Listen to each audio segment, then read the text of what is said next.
Hello everyone, in this video I'm going to show you how to use Lipsync in Higgsfield AI. So all you need to do is open any browser and then search for Higgsfield.ai and then sign in or create an account and then go to video.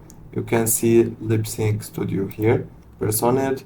Now you need to upload an image of your model that will be speaking and then need to add audio text. What should the character say? Or generate audio or upload it. You can upload your audio if you already have the audio.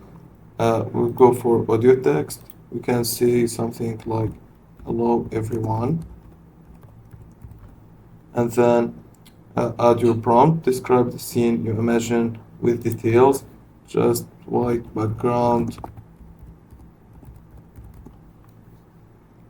and then you can choose the model.